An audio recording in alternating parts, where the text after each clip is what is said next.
আসসালামু আলাইকুম ওয়া রাহমাতুল্লাহি ওয়া বারাকাতুহু। সবাই কেমন আছেন? কেমন লাগছে আজকের এই আয়োজন? আমি ছোট করে দু একটি কথা বলি। বাংলাদেশের এত প্রথিত যশার শিল্পী অভিনেতাদের আজকে এখানে আমন্ত্রণ জানানো হয়েছে, এটি নিঃসন্দেহে আপনাদের জন্য চমৎকার আয়োজন।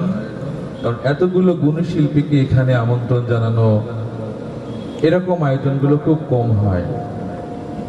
এবং ফিরোজ সাহেব এত সুন্দর তেলাওয়াত করেছেন। এখানে যারা শিল্পীরা অভিনেতারা আছে সবাই টেলিভিশনে যার জায়গায় স্বনাম সুখ্যাতি অর্জন করা, সবার নাম বলতে গেলে অনেক সময় লাগবে, সবার নামগুলো বারবার আপনারা শুনেছেন।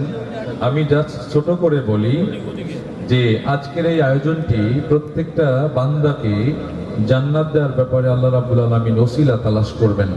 আজকের এই আয়োজনটি যেন ওসিলা হয়ে যায়, বলেন আমিন। কারণ হলো এখানে কোনো অভিনয় হয়তো ভালো লাগবে না, গান ভালো লাগবে না, কিন্তু এই জায়গায় সংস্কৃতিতে অনেকগুলো হাদিস এসছে, অনেকগুলো ব্যাখ্যা আছে।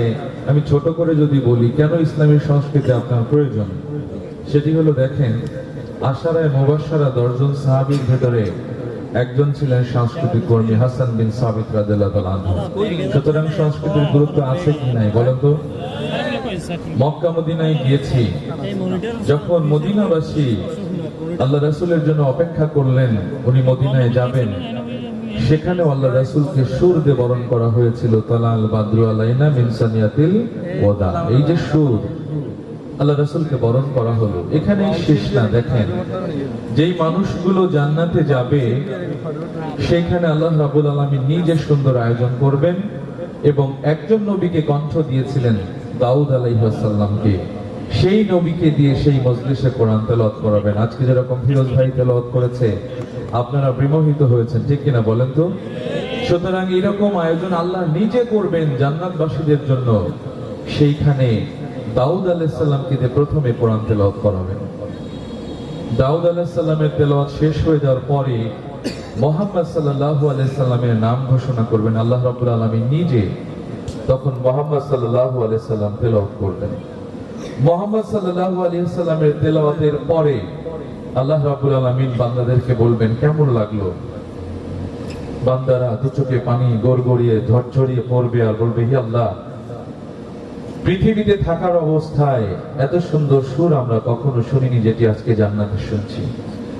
আল্লাহ তখন বলবেন, হে বান্দা, তোমরা পাপ করেছো, গভীর রাতে হাত তুলে ক্ষমা চেয়েছো, নামাজে ক্ষমা চেয়েছো, তওবা করেছো, আমি তোমাদেরকে ক্ষমা করেছি বিধায় তোমরা আজকে জান্নাতে এসেছো। সুতরাং সেই আল্লাহ রাব্বুল আলামিন যদি তোমাদের সামনে কোরআন তেলাওয়াত করে কেমন লাগবে? আল্লাহ রাব্বুল আলামিন ঠিক তখন সূরা আর-রহমান তেলাওয়াত করবেন এবং সামনে থেকে তখন পর্দাগুলো সরে যাবে, তখন আল্লাহর চেহারা দেখা যাবে। আমি ছোট করে এই জন্য বললাম, এই সংস্কৃতির গুরুত্ব অনেক। এখানে অভিনয় হয়েছে, এখানে গান হয়েছে, আপনাদের হয়তো ভালো লাগেনি, ভালো লাগতে দেয়নি, সেটা হলো শয়তান, ঠিক কিনা বলেন তো? আপনাকে এই আয়োজন থেকে মানসিক টেনশন দিয়ে, আপনাকে ফ্ল্যাশব্যাক করায়, ভিজুয়ালি আপনাকে অনেক কিছু কল্পনা করায়, এখান থেকে শুরু আপনি বসে আছেন, হয়তো আপনার মন এইখানে নেই। এই কাজটি কে করেছে? শয়তান। শয়তান যদি আপনার মানসিকতার উপরে একটু লেন্স যেরকম ডিফোকাস করা যায়, ক্যামেরার লেন্সকে একটু ঘোরালেই আপনি দেখবেন ডিফোকাস হয়ে যায়।